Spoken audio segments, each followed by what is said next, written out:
तर आता आपण करूया सुरुवात. सगळ्यांनी दाते पंचांग 1945 घेतलंय का समोर?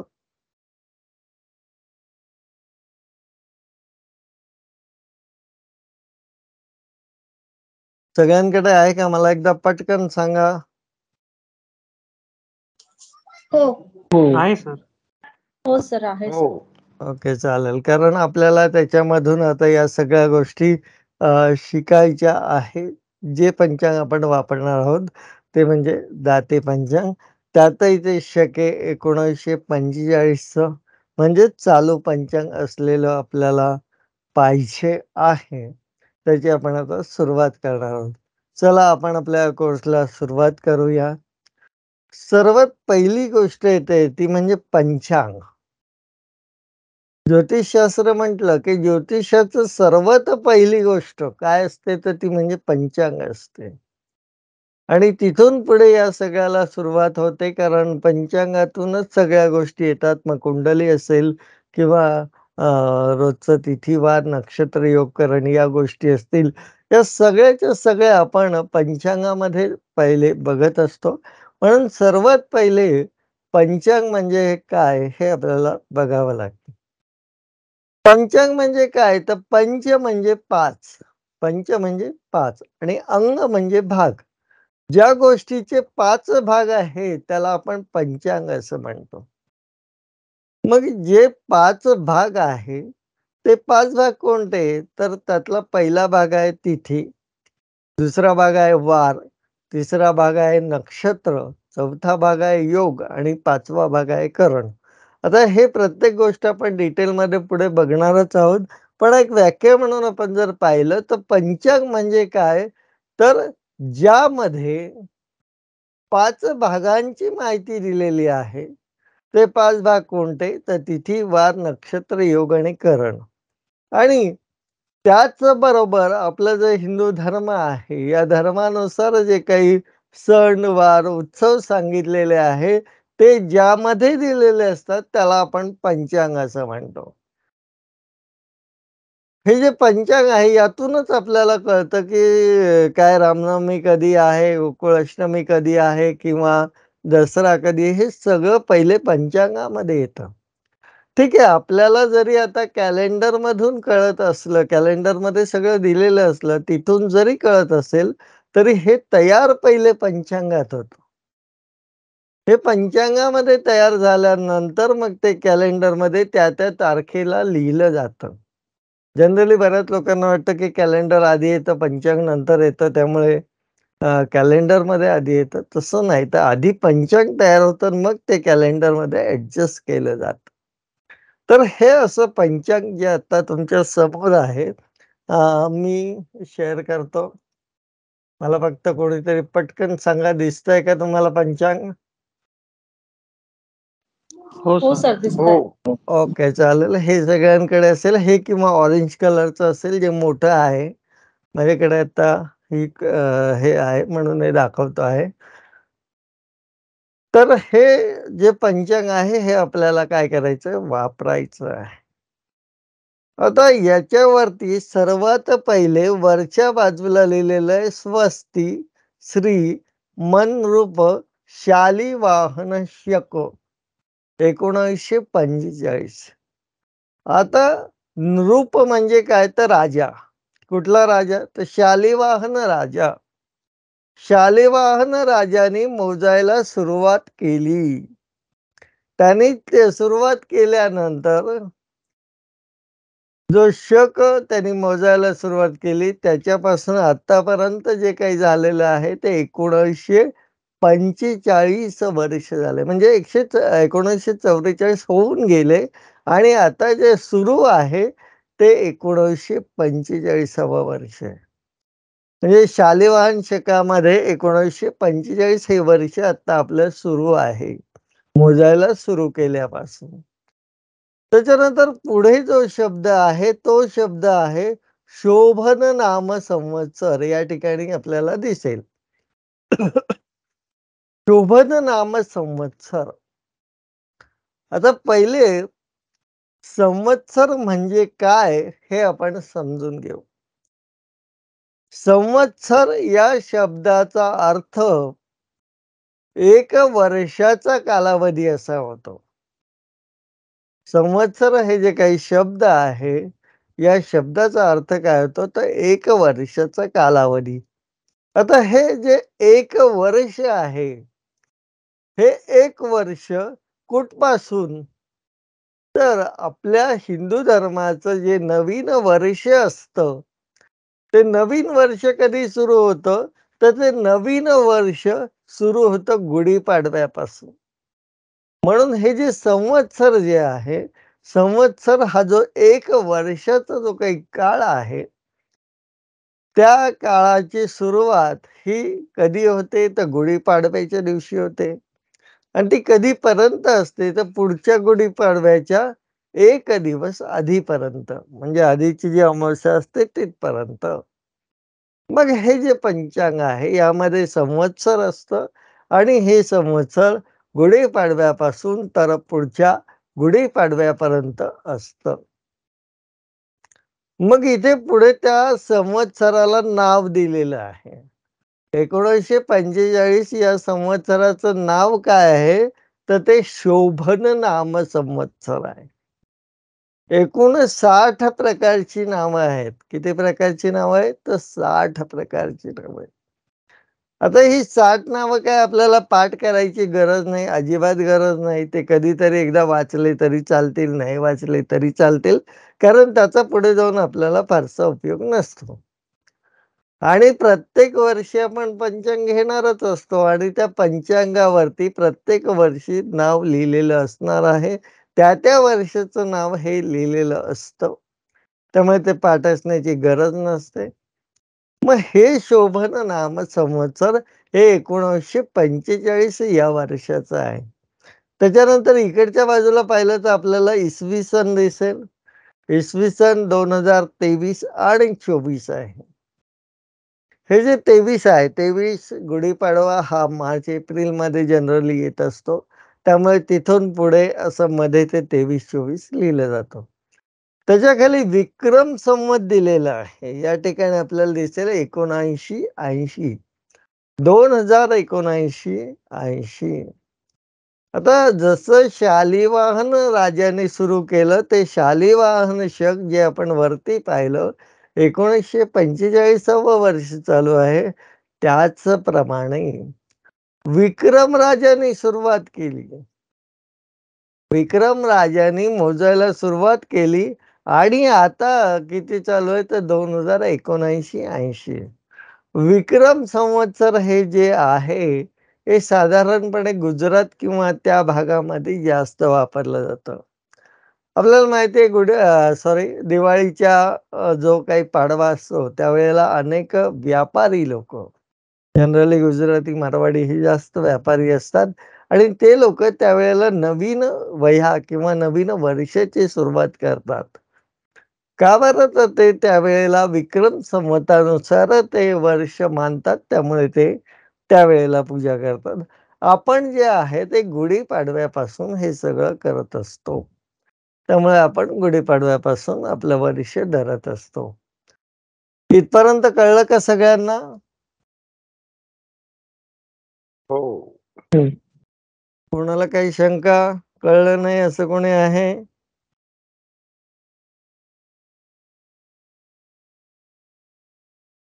चला ठीक आहे. सगळ्यांना कळलं. आता आपण पुढे जाऊया. पान नंबर 26 काढायचंय सगळ्यांनी. नमस्कार. आपल्याला ज्योतिष शिकायचंय.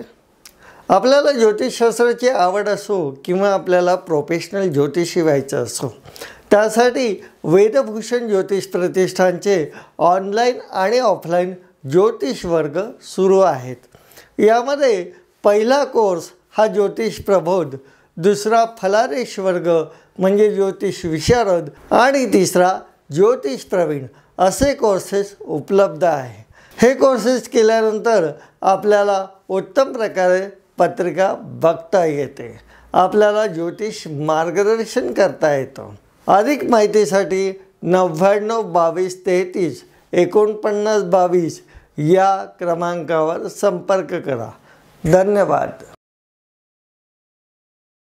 तर हे पान तुम्हाला दिसत असेल. आपल्याला हा भाग पाहायचा आहे. तो मी झूम करतो.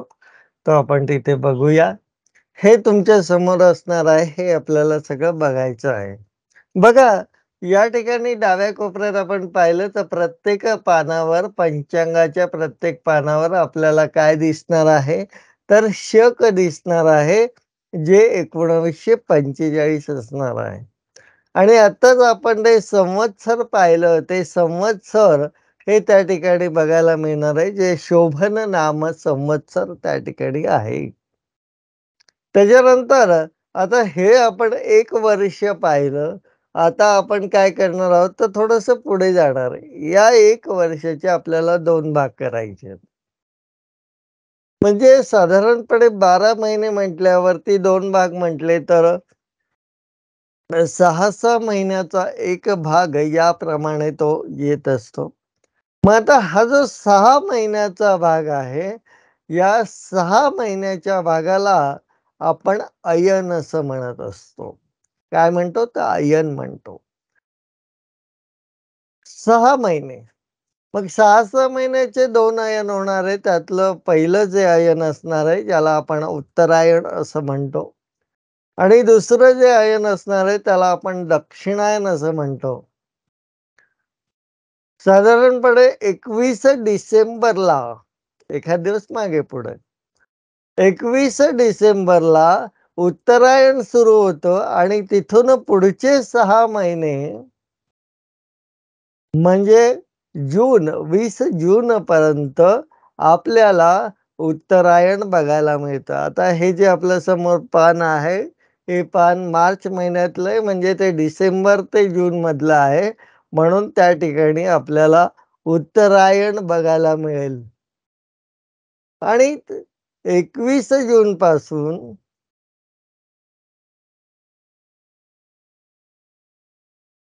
21 जूनपासून पुढे पुढचे 6 महिने म्हणजे 20 डिसेंबरपर्यंत दुसरं अयन असतं, ज्याला दक्षिणायन असं म्हटलं जातं. असे 2 प्रकारचे अयन असतात, जे पंचांगामध्ये आपल्याला दिलेले सापडतात. म्हणजे पहिले संवत्सर असतं, त्याच्यानंतर अयन असतं. 2 अयन, एक उत्तरायण, एक दक्षिणायन. त्याच्यानंतर पुढे ऋतू. ऋतूच्या पहिले आपण महिना बघूया. 12 महिने असतात. एका वर्षामध्ये 12 महिने असतात. जानेवारी, फेब्रुवारी हे तर सगळ्यांना माहिती आहे. पण आपण जे काही कधीतरी लहानपणी शिकलेलो असतो, चैत्र, वैशाख शाळेमध्ये आपण शिकलेलो असतो. ते महिने या ठिकाणी आपल्याला बघायचे आहे. कारण पंचांगात हेच महिने दिलेले असतात. पहिला महिना असतो चैत्र. एकदा तुम्ही तुमच्या इथे म्हणून पहा. आठवता का बघा? इकडे मी म्हणतोच आहे. चैत्र, वैशाख, ज्येष्ठ, आषाढ, श्रावण, भाद्रपद, अश्विन, कार्तिक, मार्गशीर्ष, पौष, माघ आणि फाल्गुन असे 12 महिने. पुन्हा एकदा मी रिपीट करतो. चैत्र, वैशाख, ज्येष्ठ, आषाढ, श्रावण, भाद्रपद, अश्विन, कार्तिक, मार्गशीर्ष, पौष, माघ आणि फाल्गुन असे एकूण 12 महिने आहेत. त्यातलं आपल्या समोरचं जे पान आहे, ते चैत्र महिन्याचं आहे. ते कसलं आहे, तर ते चैत्र महिन्यातलं एक पान त्या ठिकाणी आपल्याला दिसतं आहे. आता ऋतू बघूया आपण. ऋतू म्हणजे काय? तर 2 महिन्याचा एक काळ असं आपण गृहीत धरूया. एका वर्षामध्ये 6 ऋतू येतात म्हणजे 12 महिने असतात. 6 ऋतू म्हणजे 1 ऋतू साधारणपणे 2 महिने असतो. मग 2 महिने आता पहिला ऋतू या ठिकाणी आपल्याला दिसतोय वसंत ऋतू. हा वसंत ऋतू पहिले 2 महिने आपल्याला सापडेल, जे की चैत्र आणि वैशाख हे 2 महिने असतील. त्याच्यानंतर जसे पुढे आपण पानं हे करत जाणार, तसे आपल्याला ते ऋतू सापडतील. मी तुम्हाला एकाच ठिकाणी हे दाखवतो ऋतू. मी दिसतोय का तुम्हाला? नाही. नाही. जर मधून असं कट वगैरे झालं तर मला सांगत जा. हो. कट झालं किंवा आवाज आला नाही तर मला सांगत जा, म्हणजे माझ्या लक्षात येईल. आता दिसतंय सर.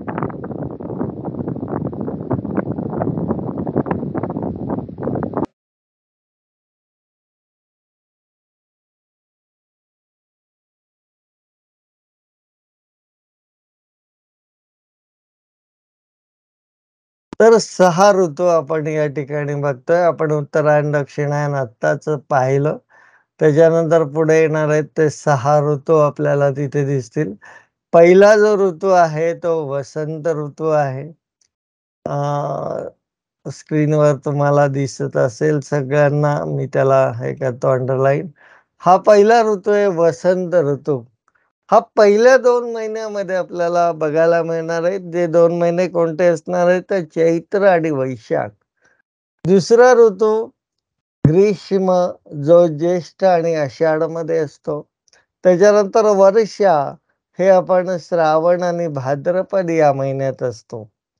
त्याच्यानंतर पुढे चौथा ऋतू आहे शरद, जो अश्विन आणि कार्तिक मध्ये असतो. त्याच्यानंतर हेमंत ऋतू हा मार्गशीर्ष आणि पौष महिन्यात असतो.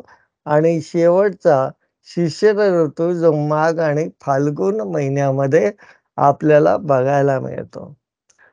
बघा, आता सिंपल गोष्ट आहे. हे लक्षात ठेवायचं असेल तर 6 ऋतू आहे. पहिला आहे वसंत आहे, दुसरा ग्रीष्म आहे, तिसरा वर्षा आहे, चौथा शरद आहे, पाचवा हेमंत आहे आणि त्याच्यानंतर शिशिर आहे.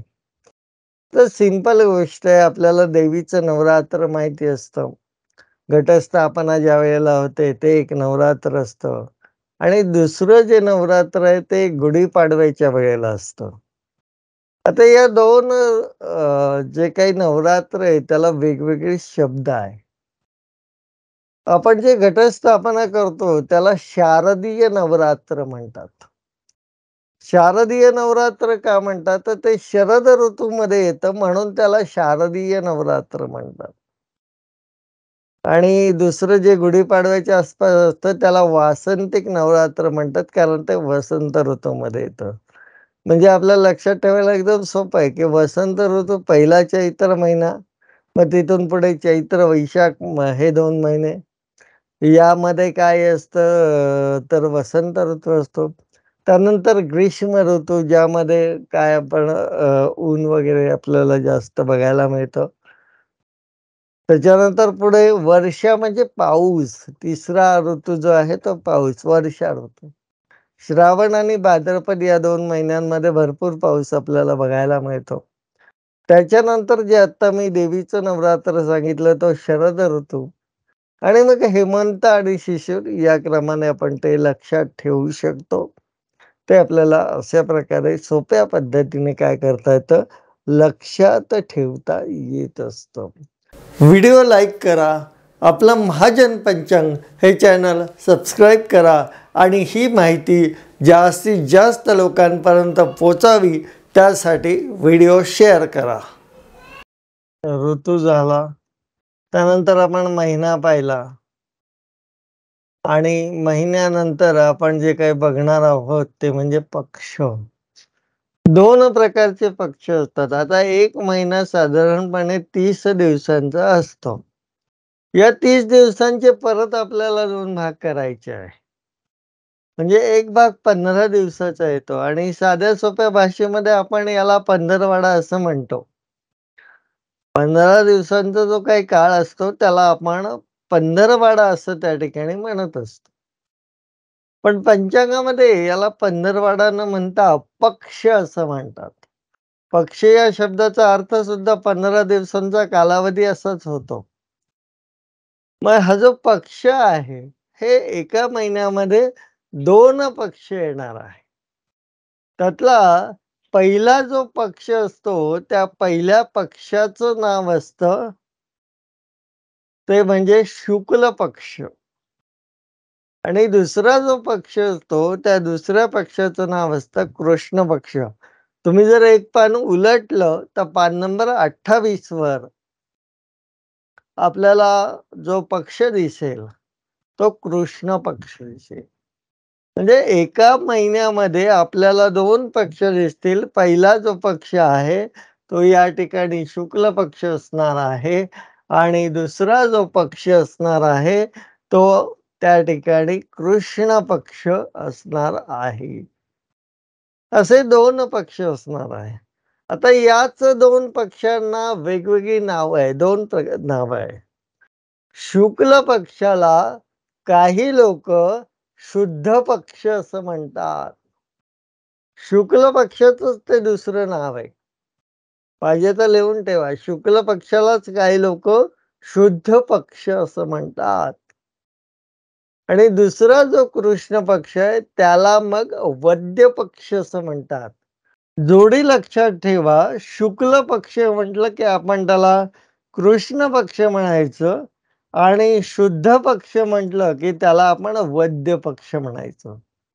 जनरली मी म्हणताना शुक्ल आणि कृष्ण असेच शब्द वापरतो. पण काही लोकांनी जर कधी वेगळे शब्द वापरले, तर तुम्हाला माहिती पाहिजे की शुद्ध पक्ष म्हणजे काय आणि वद्य पक्ष म्हणजे काय, म्हणून मी हे सांगितलं. हे 2 प्रकारचे पक्ष आहे. शुक्ल पक्ष आणि कृष्ण पक्ष आणि त्यांचीच दुसरी नावं शुद्ध पक्ष आणि वद्य पक्ष.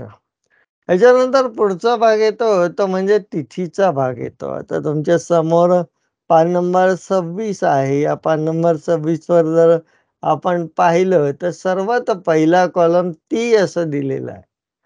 ती म्हणजे काय तर तिथी. मगाशी मी सांगितलं पंचांग म्हणजे काय, तर पंचांगाचे 5 भाग असतात. पहिला भाग असतो तिथी, जे मी मगाशी सांगितलं. इथे आपल्याला लाईनमध्ये हे सगळे दिसतील. पहिले तिथी, दुसरं नक्षत्र, दुसरा वार, तिसरं नक्षत्र, त्यानंतर योग आणि करण. त्यातलं आत्ता आपल्याला बघायचंय ते तिथी हे बघायचं आहे. तिथी म्हणजे काय? तर थोडक्यात एका महिन्यामध्ये 30 दिवस असतात. मग त्यातला एक-एक दिवस म्हणजे एक-एक तिथी. असं आपण आत्ता साध्या शब्दामध्ये म्हणूया, की पहिली तिथी. एक म्हणजे काय? तर पहिली तिथी, महिन्याचा पहिला दिवस. 2 म्हणजे काय? तर दुसरी तिथी, महिन्याचा दुसरा दिवस. 3 म्हणजे काय? तिसरी तिथी, महिन्याचा तिसरा दिवस. 4 म्हणजे काय? चतुर्थी, महिन्याचा चौथा दिवस. 5 म्हणजे पंचमी, महिन्याचा 5वा दिवस. हे आपण साध्या शब्दामध्ये म्हणणार. पण या ज्या तिथी असतात ना, याला संस्कृतमध्ये नावं दिलेली आहे.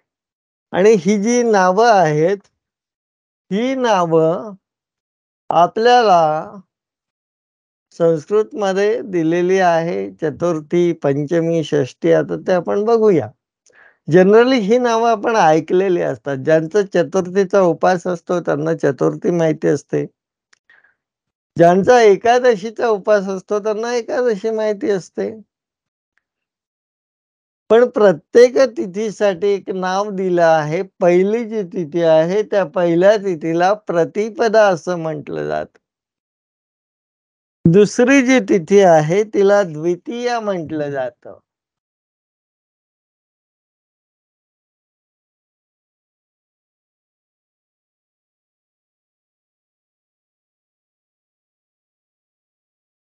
या ठिकाणी आपल्याला ते दिसेल. दिसतंय का सगळ्यांना?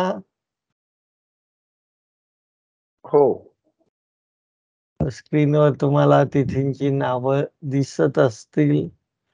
एक म्हणजे कुठली तर प्रतिपदा ही तिथी आहे. या ठिकाणी आपल्याला ते बघायला मिळेल. 2 म्हणजे काय तर द्वितीया. 3 म्हणजे काय? तृतीया. म्हणजे तिथे 3 आकडा दिलेला असेल तर आपण म्हणणार की तृतीया आहे. 4 म्हणजे काय? चतुर्थी. 5 म्हणजे काय? पंचमी. 6 म्हणजे काय? षष्ठी. 7 म्हणजे काय? सप्तमी. 8 म्हणजे काय? अष्टमी. 9 म्हणजे काय? नवमी.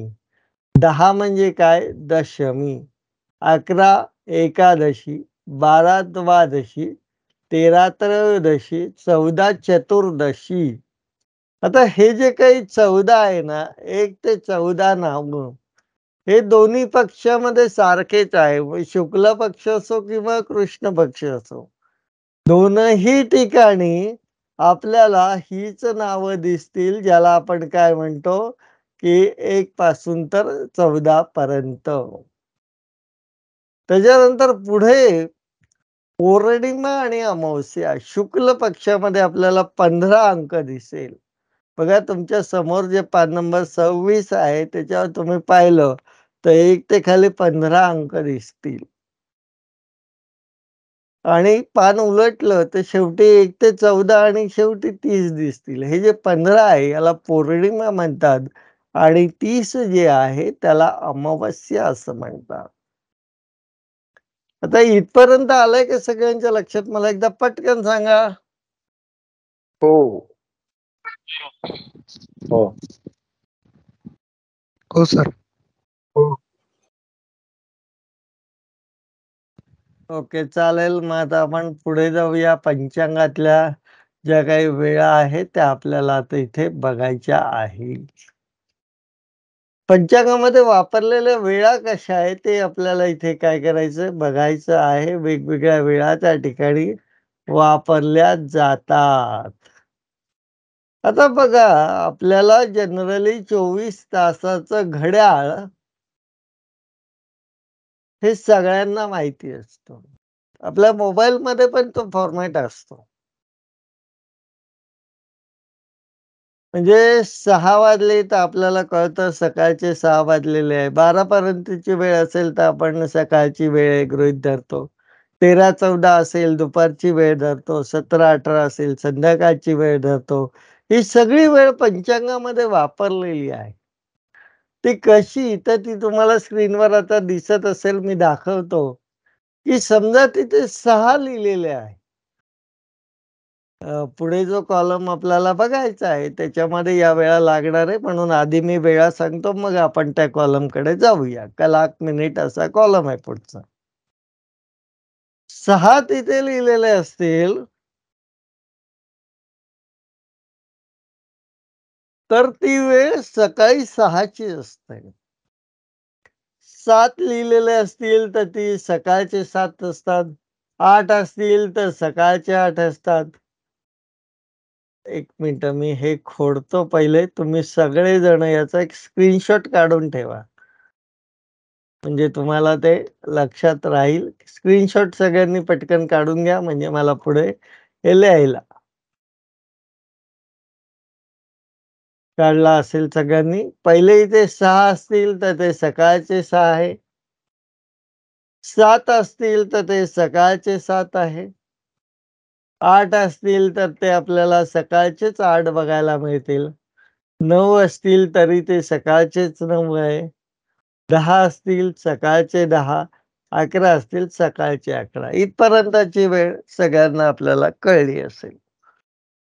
आता 11 नंतर 12 वाजता तिकडे जर 12 अंक दिसला तर 12 हे दुपारचे 12 आहे. म्हणजे तिथे 12 असतील तर आपल्याला दुपारचे 12 असतील. त्यानंतर तिथे जर 13 असतील तर 13 म्हणजे काय आहे?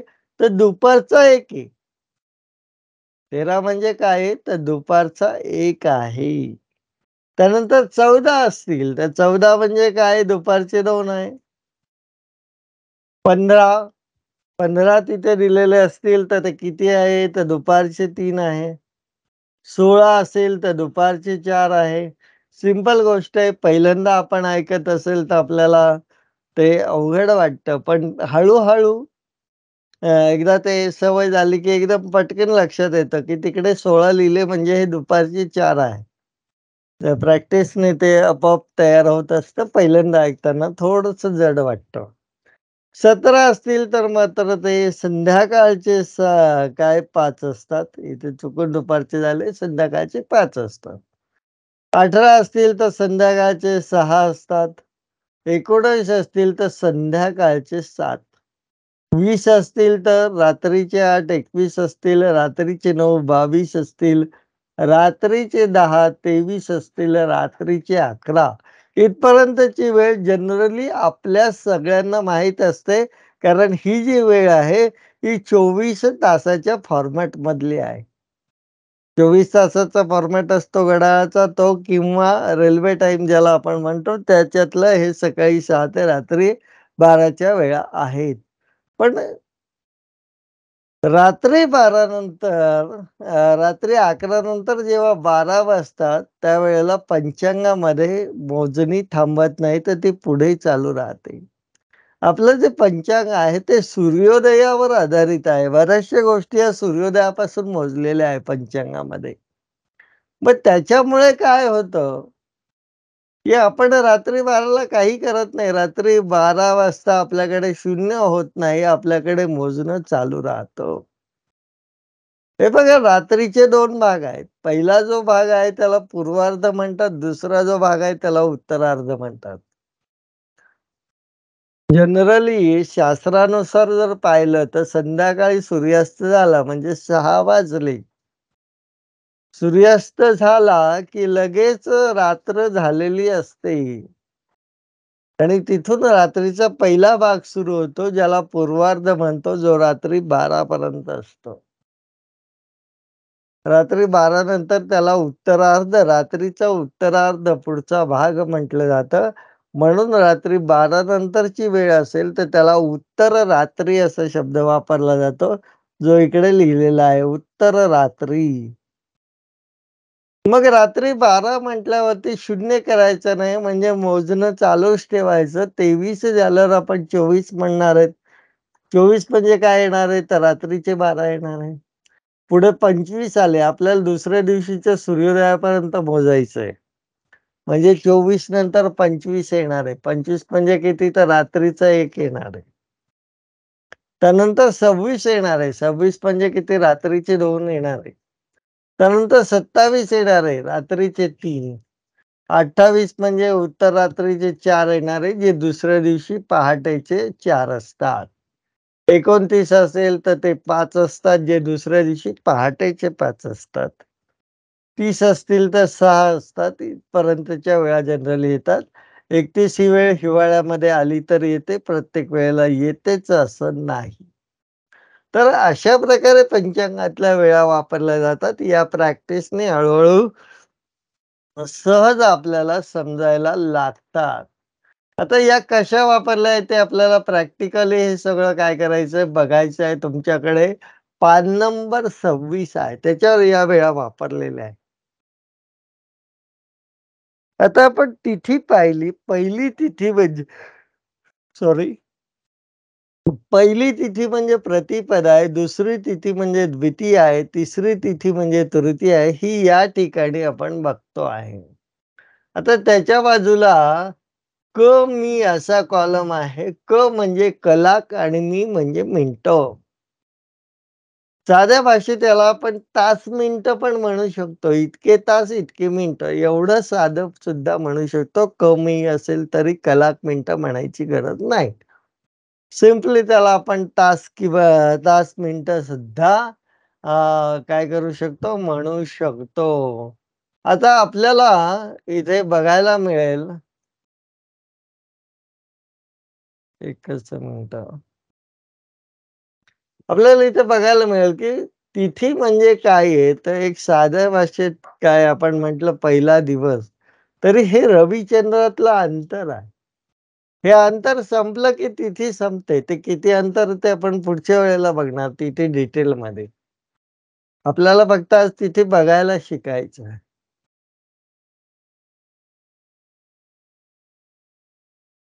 तर पहिली तिथी म्हणजे प्रतिपदा ही संपण्याची वेळ तिकडे दिली आहे. तिथे कधी पण संपू शकते.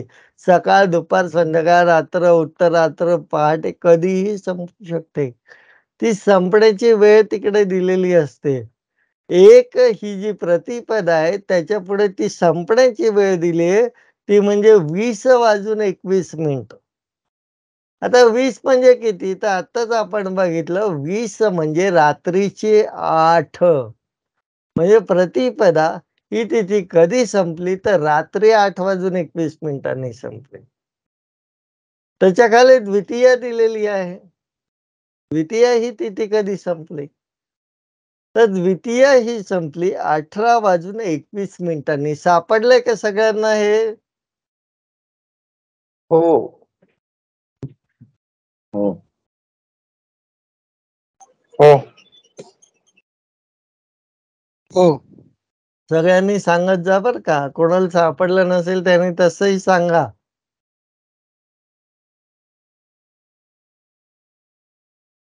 ठीक आहे सर. आता ही जी तिथी आहे, ही प्रतिपदा तिथी कधी संपली? तर 20:21 म्हणजे रात्री 8:21.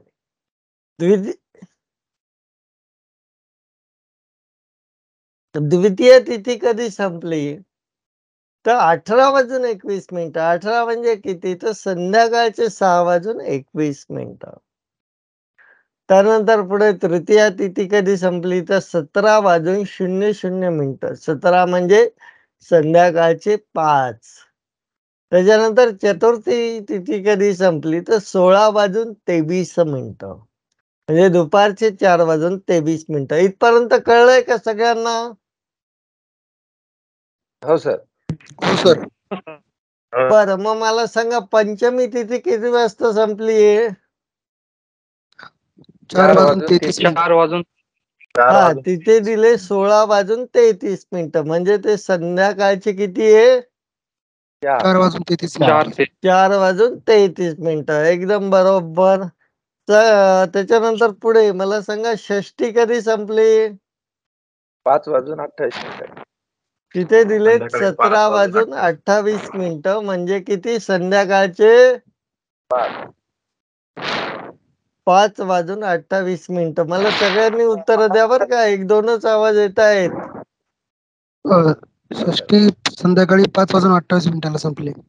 बरोबर. त्याच्यानंतर सप्तमी कधी संपली? 7:03. संध्याकाळी 7:03. संध्याकाळी 7:03. बरोबर एकदम. अष्टमी कधी संपली? 9 रात्री वाजून 9:08. रात्री 9:08. पहिले तिथे किती लिहिले ते सांगा आणि मग ते किती आपण धरतोय ते सांगा. त्याच्यानंतर पुढे नवमी तिथी कधी संपली? 23:31. म्हणजे रात्री 11:31. रात्री 11:31. बरोबर. त्याच्यानंतर पुढे दशमी तिथी कधी संपली? 1:49. 1:49. नीट बघा, 49 नाहीये ते 59 आहेत. हो पाहिले सर. ओके. दशमी तिथी रात्री 1 वाजून उत्तर रात्री 1:59 संपली. एकादशी कधी संपली? सकाळी पहाटे 4:20. म्हणजे त्याला आपण उत्तर रात्री शब्द वापरणार आहे. उत्तर रात्री 28:20 ती संपलेली आहे. इथपर्यंत कळलं का सगळ्यांना? हो सर. कोणाला काही शंका? नाही.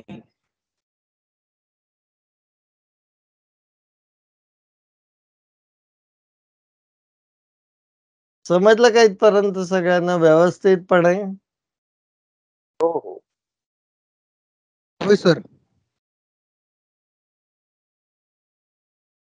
चला मग आपण आज इकडे थांबूया. पुढच्या वेळेला पुढचा भाग घेऊ. एकदम पहिल्या दिवशी जास्त नको, नाही तर ते जड व्हायचं.